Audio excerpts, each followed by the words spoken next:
Leader of the third party. Thank you, Honourable Speaker. As the member from Vancouver Mount Pleasant so eloquently reminded us, we have a responsibility to the most vulnerable people in our province. British Columbians with disabilities are forced to choose between buying food, putting a roof over their heads, or meeting their health care needs every single month. The rate for a person with disabilities is $16,300 per year with a $375 a month shelter allowance. Consider what it would take to try to make ends meet with that amount of money. And then consider that if you get a roommate or a spouse, these funds will be clawed back. This is legislated poverty for people with disabilities. It is a policy choice. My question, Honourable Speaker, through you is to the Premier. Will his government raise the disability rates for BC to at least the poverty line?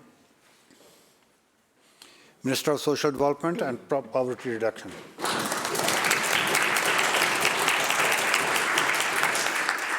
Thank you, Mr. Speaker, and thank you to my colleague across the aisle. I'm grateful to be in this role as Minister of Social Development and Poverty Reduction. I'm grateful to carry on the work of my predecessors and thankful to her for raising issues that don't often get aired in this place. Everybody deserves to be treated with respect and poverty and not live in poverty. Everybody deserves, and our government is committed to having each person have their very best life, to live in dignity, to have the security of food, of family, of housing. And our government's made poverty reduction a priority since we formed government in 2017. Since 2017, we've increased social assistance rates 3 times, including the largest ever increases in 2021. We doubled the seniors supplement, the first increase in the entire history of the benefit. We restored the minimum shelter allowance. Even with all of these increased supports and all of these changes, people are really having a hard time. Global inflation has hit the most vulnerable people the hardest. And so we're determined to do more, and we will do more. Leader of third party, supplemental.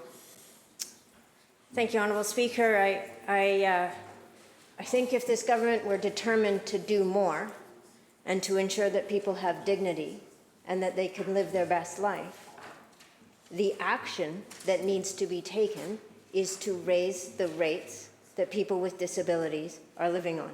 It's simple. It's not words, it's not victory laps, it is an action. People with disabilities are battling against record inflation, rising rents in a housing market that was already unaffordable, and a system that operates from a starting point of mistrust.